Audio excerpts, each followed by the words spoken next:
स्वागत है आप सभी का हमारे YouTube चैनल में। दोस्तों आज की इस वीडियो में मैट्रिक बोर्ड परीक्षा 2025 के लिए विज्ञान यानी साइंस क्लास 10th का मोस्ट इम्पॉर्टेंट प्रश्नों को लेकर आए हैं जो मैट्रिक बोर्ड परीक्षा के लिए काफ़ी ही इम्पॉर्टेंट है। यदि आप इस बार मैट्रिक बोर्ड परीक्षा देने वाले हैं तो इस वीडियो को शुरू से लेकर अंत तक जरूर देखें। इसमें जो है मैट्रिक परीक्षा में आने वाले 80 टारगेट क्वेश्चंस को लेकर आए हैं जो मैट्रिक बोर्ड परीक्षा 2025 के लिए काफ़ी ही इम्पॉर्टेंट है। तो चलिए फ्रेंड्स आज की इस वीडियो को शुरू करते हैं। और पहला नंबर क्वेश्चन है, क्वेश्चन नंबर 1, प्रकाश किस रेखा में गमन करती है। मोस्ट वीवीआई क्वेश्चन है, इनको याद जरूर रखें। तो एक का सही आंसर होगा ऑप्शन नंबर ए, सीधी रेखा में। प्रकाश किस रेखा में गमन करती है, तो हमेशा सीधी रेखा में। तो सही आंसर होगा option number A. Next question है, क्वेश्चन नंबर 2, किसी अवतल लेंस के लिए फोकस दूरी होता है, यानी किसी भी अवतल लेंस के लिए उसका फोकस दूरी क्या होता है, यानी एफ बराबर क्या होगा। तो 2 का सही आंसर हो जाएगा ऑप्शन नंबर ए हो जाएगा ऋणात्मक। हमेशा जो है अवतल लेंस के लिए फोकस दूरी माइनस में होती है। आगे बढ़ेंगे, क्वेश्चन नंबर 3, निम्न में से कौन सा पदार्थ लेंस के लिए प्रयुक्त नहीं किया जा सकता है। ऑप्शन है जल, कांच, प्लास्टिक या फिर मिट्टी। तो 3 का सही आंसर होगा ऑप्शन नंबर डी हो जाएगा मिट्टी। यानी लेंस बनाने के लिए कौन सा पदार्थ का प्रयुक्त यानी उपयोग नहीं किया जा सकता है, तो मिट्टी का सही आंसर होगा ऑप्शन नंबर डी। बाकी जल, कांच और प्लास्टिक ये तीनों का प्रयुक्त किया जा सकता है लेकिन मिट्टी का नहीं। सही आंसर होगा ऑप्शन नंबर डी। आगे बढ़ेंगे, क्वेश्चन नंबर 4, निम्नलिखित में कौन उत्पादक है। तो 4 का सही आंसर हो जाएगा ऑप्शन नंबर डी, घास जो है यह एक उत्पादक है।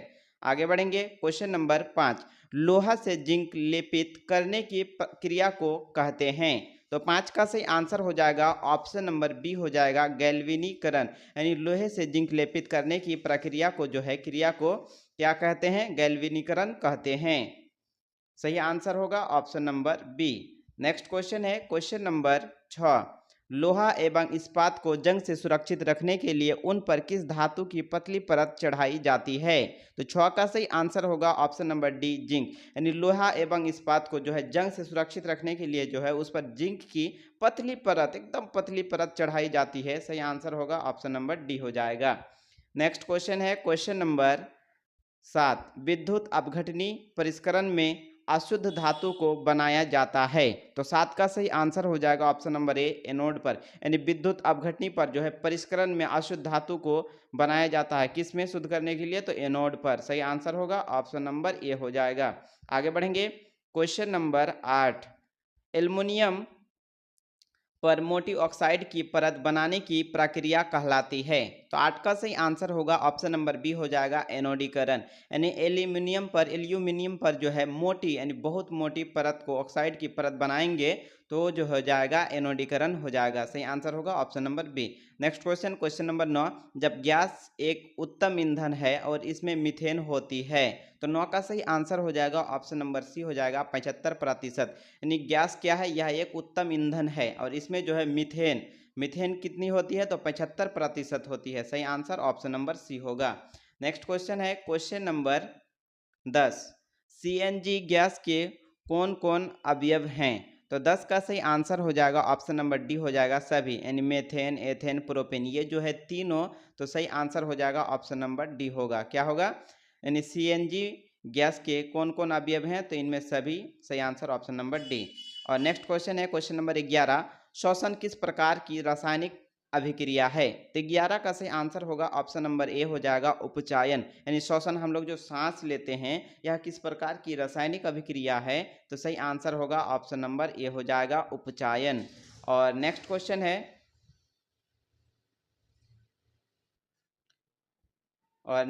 है, क्वेश्चन नंबर 12, कौन सा धातु जल में डालने पर तैरने लगता है। तो 12 का सही आंसर होगा ऑप्शन नंबर ए हो जाएगा पोटेशियम। यानी पोटेशियम धातु को जल में डालने पर जब भी पानी में डालेंगे तो वो क्या होगा, तैरने लगेगा, यानी ऊपर ऊपर, जल के अंदर नहीं आएगा। तो सही आंसर होगा ऑप्शन नंबर ए हो जाएगा पोटेशियम। नेक्स्ट क्वेश्चन है, क्वेश्चन नंबर 13, एल्केनों के प्रमुख स्रोत क्या है। तो 13 का सही आंसर होगा ऑप्शन नंबर सी हो जाएगा पेट्रोलियम। यानी एल्केनों के प्रमुख जो स्रोत हैं वो पेट्रोलियम है। सही आंसर होगा ऑप्शन नंबर सी। और नेक्स्ट क्वेश्चन है, क्वेश्चन नंबर 14, नींबू के रस का पीएच मान लगभग क्या होता है? तो 14 का सही आंसर होगा ऑप्शन नंबर बी हो जाएगा 2.2 यानी 2.2 क्या होता है उसका पीएच मान, तो 2.2 है। सही आंसर ऑप्शन नंबर बी होगा। और नेक्स्ट क्वेश्चन है क्वेश्चन नंबर 15, चीनी के किण्वन से क्या बनता है? 15 का सही आंसर हो जाएगा ऑप्शन नंबर ए हो जाएगा एथेनॉल, यानी चीनी के किण्वन से जो है एथेनॉल बनता है। सही आंसर होगा ऑप्शन नंबर ए। आगे बढ़ेंगे क्वेश्चन नंबर 16, अभी तक ज्ञात तत्वों की संख्या कितनी है? यानी पीरियोडिक टेबल में जो है अभी तक तत्वों की ज्ञात कितनी संख्या हुई है, यानी टोटल कितनी संख्या है तत्वों के? तो 16 का सही आंसर हो जाएगा ऑप्शन नंबर ए हो जाएगा 114, यानी अभी तक जो है ज्ञात किए गए तत्वों की संख्या है 114। तो सही आंसर होगा ऑप्शन नंबर ए हो जाएगा। नेक्स्ट क्वेश्चन, क्वेश्चन नंबर 17, मनुष्य में पाचन की क्रिया शुरू होती है? 17 का सही आंसर होगा ऑप्शन नंबर सी हो जाएगा मुख गुहा से, यानी मनुष्य जो है हम लोग भोजन करते हैं तो पाचन की जो शुरुआत होती है वो हमारे मुंह से ही हो जाती है, यानी मुंह में जब खाना को डालते हैं तो यहाँ से सलाइवा आकर यहीं से पाचन की शुरुआत हो जाती है। मोस्ट इंपॉर्टेंट प्रश्न है, सही आंसर होगा ऑप्शन नंबर सी। इसमें टोटल 80 प्रश्नों को सॉल्व करेंगे जो कि काफ़ी ही वीवीआई प्रश्न है सारे प्रश्न, तो शुरू से लेकर अंत तक जरूर देखें। चलिए आगे बढ़ते हैं, आगे बढ़ेंगे और क्वेश्चन नंबर 18, औषधोत्सर्जन के लिए उत्तरदायी अंग है? तो 18 का सही आंसर होगा ऑप्शन नंबर डी हो जाएगा पत्ती, यानी औषधोत्सर्जन के लिए जो पेड़ पौधों में जो है उत्तरदायी अंग कौन सा है? तो उसकी पत्ती यानी पत्ता होता है। आगे बढ़ेंगे क्वेश्चन नंबर 19, मुख गुहा का पिछला भाग कहलाता है, यानी मुख गुहा का पिछला भाग को क्या कहते हैं? 19 का सही आंसर होगा ऑप्शन नंबर ए हो जाएगा ग्रासनी कहते हैं। आगे बढ़ेंगे क्वेश्चन नंबर 20, प्रवर्ती चाप कहाँ बनते हैं, यानी प्रतिवर्ती जो चाप है वो कहाँ बनते हैं? तो 20 का सही आंसर होगा ऑप्शन नंबर डी हो जाएगा मेरु रज्जु में, यानी प्रतिवर्ती चाप मेरु रज्जु में बनते हैं। आगे बढ़ेंगे और क्वेश्चन नंबर 21, यदि हमारे आहार में आयोडीन की कमी होती है तो हमें किस रोग के होने की संभावना है? तो 21 का सही आंसर हो जाएगा ऑप्शन नंबर डी हो जाएगा इनमें सभी, यानी गवा ईटर, गलगंड और घेंगा, ये तीनों जो है रोग होने की संभावना है। तो सही आंसर होगा ऑप्शन नंबर डी। आगे बढ़ेंगे क्वेश्चन नंबर 22, जिनमें नर और मादा लिंग अलग अलग जीवों में होते हैं वे कहलाते हैं, वे क्या कहलाते हैं? 22 का सही आंसर हो जाएगा ऑप्शन नंबर ए हो जाएगा एकलिंगी, इन्हें जिनमें नर और मादा लिंग अलग अलग जीवों में होते हैं वे कहलाएंगे एक लिंगी जीव। सही आंसर होगा ऑप्शन नंबर ए हो जाएगा। आगे बढ़ेंगे क्वेश्चन नंबर 23, गर्भाशय के किस भाग में भ्रूण विकसित होता है? तो 23 का सही आंसर हो जाएगा ऑप्शन नंबर ए होगा मुख भाग से। और नेक्स्ट क्वेश्चन है क्वेश्चन नंबर 24, मुकुलन द्वारा प्रजनन किसमें होता है? तो 24 का सही आंसर हो जाएगा ऑप्शन नंबर बी होगा ईस्ट में, यानी मुकुलन द्वारा प्रजनन ईस्ट में होता है। सही आंसर ऑप्शन नंबर बी। और नेक्स्ट क्वेश्चन है क्वेश्चन नंबर 25, पक्षी क्वेश्चन नंबर 25, पक्षी और चमगादड़ के पंख हैं। तो 25 का सही आंसर हो जाएगा ऑप्शन नंबर ये होगा समजात अंग, यानी पक्षी और चमगादड़ के जो पंख होते हैं वो समजात अंग कहलाते हैं।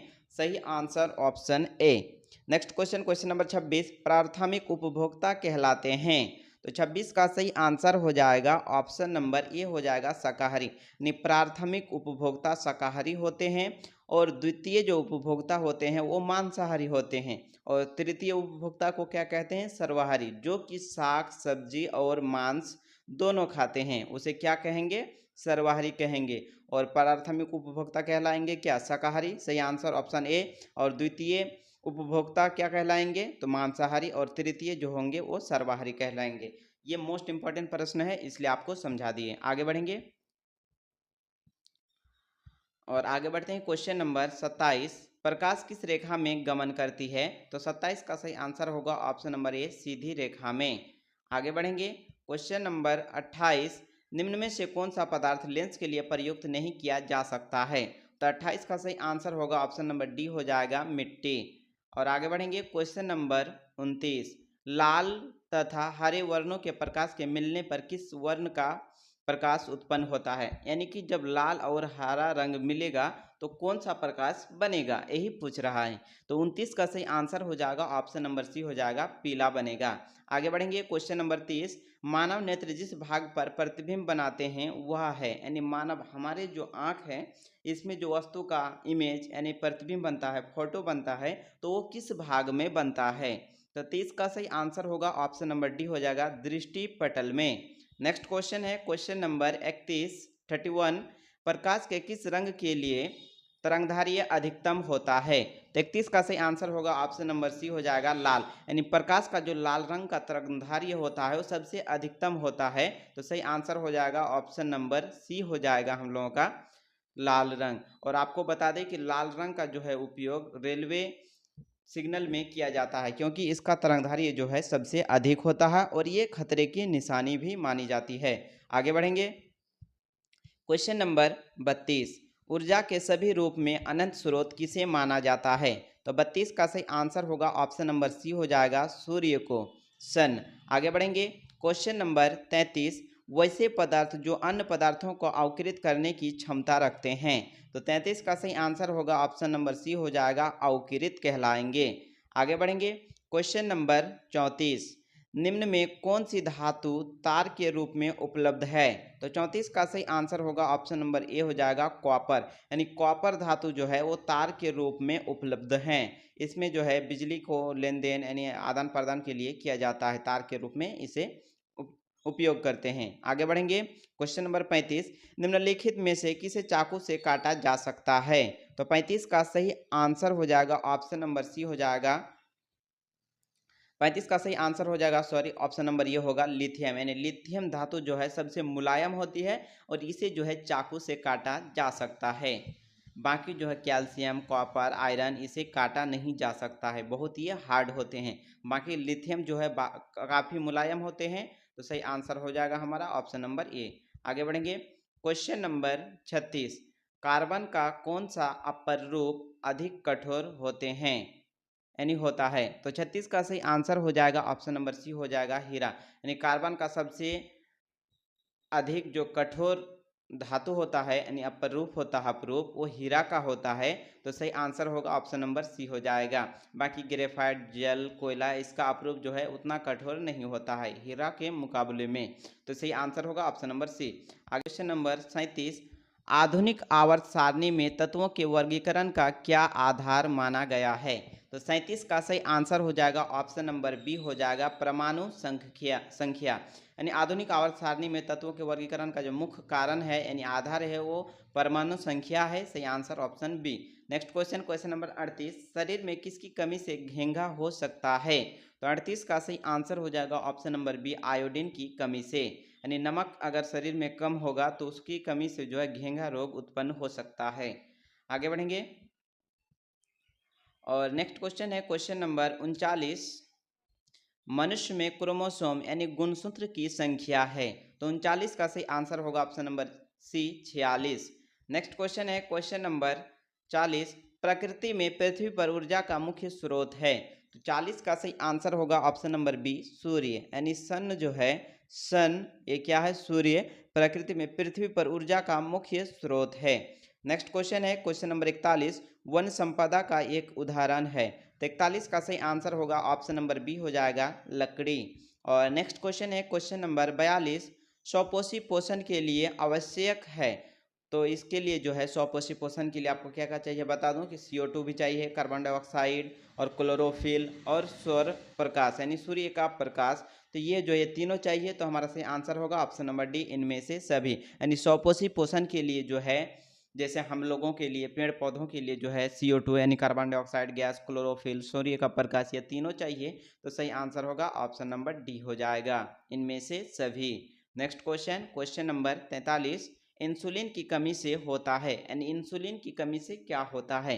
43 का सही आंसर हो जाएगा ऑप्शन नंबर सी हो जाएगा, मधुमेह रोग होता है, यानी मधुमेह होता है। Next question, question number 44। खुला परिसंचरण तंत्र किसमें पाया जाता है।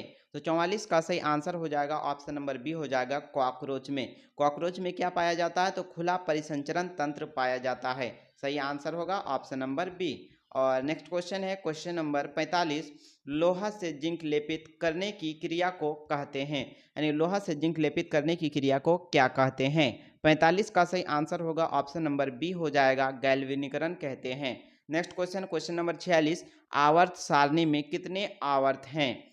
तो 46 का सही आंसर हो जाएगा ऑप्शन नंबर ये हो जाएगा 7, यानी आवर्त सारणी में कितने आवर्त होते हैं, तो 7 आवर्त होते हैं। आगे बढ़ेंगे क्वेश्चन नंबर 47, विद्युत अपघटन परिष्करण में अशुद्ध धातु को बनाया जाता है। तो 47 का सही आंसर हो जाएगा ऑप्शन नंबर ये होगा एनोड पर, एनोड। आगे बढ़ेंगे क्वेश्चन नंबर 48 और नेक्स्ट क्वेश्चन है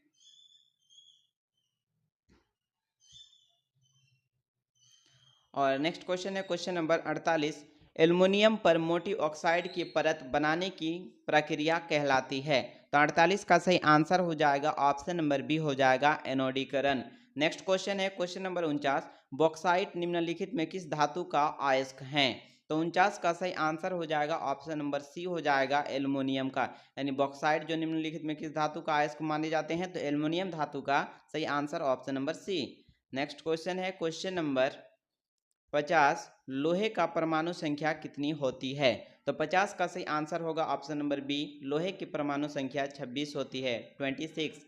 नेक्स्ट क्वेश्चन नंबर 51, विद्युत अपघटन में इलेक्ट्रॉन मुक्त होता है। तो 51 का सही आंसर हो जाएगा ऑप्शन नंबर ए, यानी एनोड पर। नेक्स्ट क्वेश्चन है क्वेश्चन नंबर 52, शीशा और टीन की मिश्र धातु को कहते हैं। तो 52 का सही आंसर होगा ऑप्शन नंबर ए, सोल्डर कहते हैं। शीशा और टीन की मिश्र धातु को सोल्डर कहेंगे, सही आंसर होगा ऑप्शन नंबर ए। और नेक्स्ट क्वेश्चन है क्वेश्चन नंबर 53, सिल्वर और गोल्ड धातु का परिष्करण किस विधि द्वारा किया जाता है। तो 53 का सही आंसर हो जाएगा ऑप्शन नंबर ए, विद्युत अपघटन द्वारा, यानी सिल्वर और गोल्ड धातु को जो है शुद्ध करने के लिए किस परिष्करण विधि के द्वारा किया जाता है। तो आपको बता दें विद्युत अपघटन परिष्करण द्वारा, यानी विद्युत अपघटन के द्वारा उसे जो है शुद्ध किया जाता है, सिल्वर और गोल्ड धातु का परिष्करण किया जाता है। आगे बढ़ेंगे क्वेश्चन नंबर 54, कौन सा आधातु कमरे के ताप पर द्रव्य होता है, यानी द्रव अवस्था में, यानी गीली अवस्था में होती है। तो 54 का सही आंसर हो जाएगा ऑप्शन नंबर ए हो गया, ब्रोमीन, यानी ब्रोमीन एक ऐसा आधातु है जो कमरे के ताप पर द्रव्य होता है। आगे बढ़ेंगे क्वेश्चन नंबर 55, सोडियम तथा पोटेशियम धातु तेजी से अभिक्रिया करता है, यानी सोडियम और पोटेशियम जो धातु है तेजी से अभिक्रिया किसके साथ करता है। ऑप्शन है गर्म जल के साथ, ऑप्शन बी है ठंडे जल के साथ, ऑप्शन सी है भाप के साथ, ऑप्शन डी है सभी के साथ। तो 55 का सही आंसर होगा ऑप्शन नंबर बी हो जाएगा, ठंडे जल के साथ। नेक्स्ट क्वेश्चन है क्वेश्चन नंबर 56, इनमें से कौन सा आधातु चमकीला होता है। तो 56 का सही आंसर हो जाएगा ऑप्शन नंबर सी होगा, आयोडीन। आयोडीन क्या है, यह एक आधातु है फिर भी बहुत चमकीला होता है, बाकी सल्फर कार्बन ब्रोमीन ये चमकीला बहुत कम होते हैं। नेक्स्ट क्वेश्चन है क्वेश्चन नंबर 57, निषेचन के बाद बीजांड परिवर्तित होता है। तो 57 का सही आंसर हो जाएगा ऑप्शन नंबर सी, बीज में। निषेचन जब होगा तो बीजांड परिवर्तित किस में होगा, बीज में, यानी तो सही आंसर होगा ऑप्शन नंबर सी हो जाएगा, सीड्स यानी बीज। नेक्स्ट क्वेश्चन है क्वेश्चन नंबर 58, नर युग्मक और मादा युग्मक के संलग्न को कहते हैं। तो 58 का सही आंसर हो जाएगा ऑप्शन नंबर बी होगा, निषेचन, यानी नर मेल और फीमेल जब मिलेंगे तो उस प्रक्रिया को जो है हम लोग क्या कहेंगे, निषेचन कहेंगे। तो सही आंसर होगा option number B. Okay clear, आगे बढ़ेंगे। नेक्स्ट क्वेश्चन है क्वेश्चन नंबर 59, वह प्रक्रम जिनके द्वारा नए जीव उत्पन्न होते हैं क्या कहलाते हैं। तो 59 का सही आंसर हो जाएगा ऑप्शन नंबर ये हो जाएगा, जनन, यानी वह प्रक्रम जिनके द्वारा नए जीव क्या होते हैं, नए जीव उत्पन्न होते हैं, वह उसे क्या कहेंगे, जनन। यानी आपको क्वेश्चन पूछा जाता है 2 नंबर में बोर्ड परीक्षा में कि जनन किसे कहेंगे, तो आपको लिखना है वह प्रक्रम, यानी जिसके द्वारा, यानी जिनके द्वारा नए जीव उत्पन्न होते हैं उन्हें जनन कहते हैं। आगे बढ़ेंगे क्वेश्चन नंबर 60, चूहे के पूंछ पर 21 पीढ़ियों तक किस वैज्ञानिक ने काम किया था। तो 60 का सही आंसर हो जाएगा ऑप्शन नंबर ये हो जाएगा, लामार्क। लामार्क एक ऐसा वैज्ञानिक था जिसने चूहा के पूंछ पर, यानी पूंछ को काटा था, कब तक, तो 21 पीढ़ियों तक क्या किया था, उस पर वैज्ञानिक ने प्रयोग किया था। आगे बढ़ेंगे नेक्स्ट क्वेश्चन है क्वेश्चन नंबर 61। चीनी, ये जो की है ये नहीं आना चाहिए, टाइपिंग मिस्टेक है। चीनी मानव का सबसे निकट संबंधी है, यानी चीनी मानव का जो सबसे निकट संबंधी क्या है, तो 61 का सही आंसर हो जाएगा ऑप्शन नंबर ए हो जाएगा चिंपैंजी। और नेक्स्ट क्वेश्चन है क्वेश्चन नंबर 62। सर्वप्रथम ऑक्सीजन की उत्पत्ति किस जीव के कारण हुई, तो 62 का सही आंसर हो जाएगा ऑप्शन नंबर बी हो जाएगा नीला हरा शैवाल। यानी दुनिया में जो है सर्वप्रथम ऑक्सीजन यानी O2 की जो उत्पत्ति हुई थी वो नीला हरा शैवाल के द्वारा हुआ था। सही आंसर होगा option number B. Next question है क्वेश्चन नंबर 63। निम्नलिखित में कौन उत्पादक हैं, तो 63 का सही आंसर हो जाएगा ऑप्शन नंबर डी हो जाएगा घास। क्या है, यह एक उत्पादक है। और नेक्स्ट क्वेश्चन है क्वेश्चन नंबर 64। इंसुलिन की कमी से क्या होता है, तो 64 का सही आंसर हो जाएगा ऑप्शन नंबर सी हो जाएगा मधुमेह। यानी इंसुलिन की कमी से जो है मधुमेह रोग होता है। Next question question number 65। Ozone के एक अणु में परमाणु की संख्या होती है। आपको बता दें कि ओजोन का जो फॉर्मूला होता है O3 होता है, और इसमें देख लीजिए कि ओजोन की एक अणु में कितने परमाणु होते हैं, तो 3 परमाणु होते हैं। तो 65 का सही आंसर हो जाएगा ऑप्शन नंबर सी हो जाएगा 3। आप आगे बढ़ेंगे क्वेश्चन नंबर 66। इनमें से किस छिद्र के द्वारा ग्रास नली से जुड़ा होता है, तो 66 का सही आंसर हो जाएगा ऑप्शन नंबर ये हो जाएगा निगल द्वार से। Next question question number 67। ग्रहणी भाग है, यानी ग्रहणी भाग किसका है, तो 67 का सही आंसर होगा ऑप्शन नंबर सी हो जाएगा छोटी आंत का। यानी ग्रहणी भाग जो होता है वो छोटी आंत से होता है। सही आंसर होगा ऑप्शन नंबर सी। और नेक्स्ट क्वेश्चन है क्वेश्चन नंबर 68। काल्पनिक प्रतिबिंब होता है, तो 68 का सही आंसर हो जाएगा ऑप्शन नंबर ए हो जाएगा सीधा। यानी काल्पनिक जो प्रतिबिंब होगा वो हमेशा सीधा होगा और वास्तविक प्रतिबिंब क्या होता है, उल्टा। आगे बढ़ेंगे क्वेश्चन नंबर 69। प्रकाश अपवर्तन के कितने नियम हैं, तो 69 का सही आंसर होगा ऑप्शन नंबर बी 2। प्रकाश अपवर्तन के 2 नियम होते हैं। नेक्स्ट क्वेश्चन है क्वेश्चन नंबर 70। प्रकाश का वर्ण विक्षेपण किस उपकरण से संभव है, तो 70 का सही आंसर हो जाएगा ऑप्शन नंबर से प्रिज्म से। यानी प्रिज्म से जो है प्रकाश के वर्ण विक्षेपण यानी 7 रंग को दिखाई देता है, तो इससे जो है उपकरण से, इस उपकरण से संभव है, किससे, प्रिज्म से। Next question question number 71। Photography camera का अभिदृश्यक होता है, तो 71 का सही आंसर होगा option number A Uttar lens. यानी फोटोग्राफी कैमरा में जो है कौन सा लेंस होता है, तो आपको बताते हैं कि फोटोग्राफी कैमरे में जो है उत्तर लेंस होता है, जिसमें हम लोग फोटो खींचते हैं, मोबाइल हो या फिर कैमरा हो, किसी भी चीज़ का फोटोग्राफी जिससे फोटो खींचा जाता हो उसमें जो है उत्तर लेंस का ही उपयोग होता है। आगे बढ़ेंगे क्वेश्चन नंबर 72। फोटोग्राफिक कैमरा अंदर से दिखता है, यानी फोटोग्राफिक जो कैमरे होता है वो अंदर से कैसा दिखता है, काला, सफेद, सुनहरा या फिर लाल, तो 72 का सही आंसर होगा ऑप्शन नंबर ये होगा काला, यानी ब्लैक दिखता है।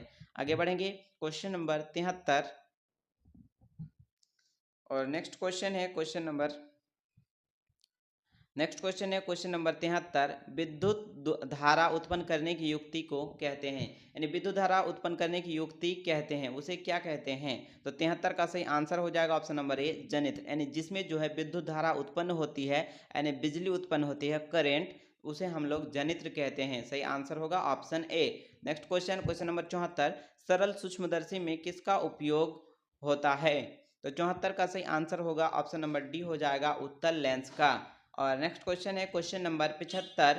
काल्पनिक प्रतिबिंब होता है, यानी काल्पनिक प्रतिबिंब कैसा होता है, 75 का सही आंसर होगा ऑप्शन नंबर ए हो जाएगा सीधा। आपको बता दें कि काल्पनिक प्रतिबिंब हमेशा सीधा होता है।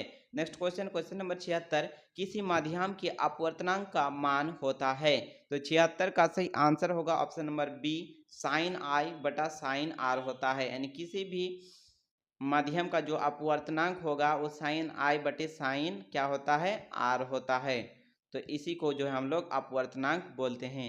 आगे बढ़ेंगे क्वेश्चन नंबर 77। साइड मिरर के रूप में प्रयुक्त होता है, यानी साइड मिरर के रूप में किस लेंस का प्रयुक्त होता है, उत्तल लेंस या सॉरी उत्तल दर्पण या फिर उत्तल लेंस या फिर प्रिज्म। तो 77 का सही आंसर हो जाएगा ऑप्शन नंबर बी हो जाएगा उत्तल दर्पण का। यानी साइड मिरर गाड़ी जो होते हैं, वाहन होते हैं, उनके साइड में मोटर हो, बाइक हो, कार हो, बस हो, किसी भी चीज़ में जो साइड मिरर इन साइड में जो आईना लगा होता है शीशा, उसी को जो है उसमें क्या होता है, उत्तल दर्पण होता है। नेक्स्ट क्वेश्चन, क्वेश्चन नंबर 78, प्रतिरोध का मात्रक है। 78 का सही आंसर होगा ऑप्शन नंबर बी, प्रतिरोध का मात्रक ओम होता है। नेक्स्ट क्वेश्चन है क्वेश्चन नंबर 79, लेंस में मुख्य फोकस की संख्या कितनी होती है। तो 79 का सही आंसर हो जाएगा ऑप्शन नंबर ए होगा 2, यानी लेंस जो होते हैं उसमें फोकस की संख्या 2 होती है, यानी 2 फोकस होते हैं।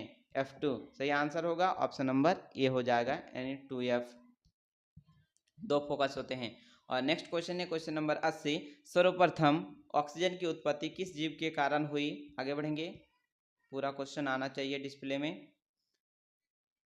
और क्वेश्चन है कि सर्वप्रथम ऑक्सीजन की उत्पत्ति किस जीव के कारण हुई। तो हमारा सही आंसर होगा ऑप्शन नंबर बी, नीलाहरा शैवाल के द्वारा। तो फ्रेंड्स, आज की इस वीडियो में आपको कितने प्रश्नों का जो है, इन 80 प्रश्न में से कितने प्रश्नों का आंसर कंप्लीट याद था, आप हमें कमेंट में ज़रूर बताएं। और इसी तरह के नए वीडियो देखने के लिए आप हमारे चैनल को सब्सक्राइब कर लें। और आप चाहते हैं कि आपको PDF नोट्स यानी मैट्रिक का ऑल सब्जेक्ट का सभी इंपॉर्टेंट नोट्स चाहिए, तो आप जो हमें इस नंबर पे आप कांटेक्ट कर सकते हैं। आपको नंबर दिख रहा होगा, इस नंबर पे आप जो हमें व्हाट्सअप कीजिए और आपको सारा PDF जो है मिल जाएगा। 62 045 40 152 152 इस नंबर पे आपको कांटेक्ट करना होगा। और नोट के लिए जो है आपको मात्र 199 रुपीज़ जो है पेमेंट करना होगा। 199 रुपये आपको उसमें जो है एग्ज़ाम तक आपको पूरा इम्पोर्टेंट नोट्स भी दिया जाएगा। तो मिलते हैं नेक्स्ट वीडियो में।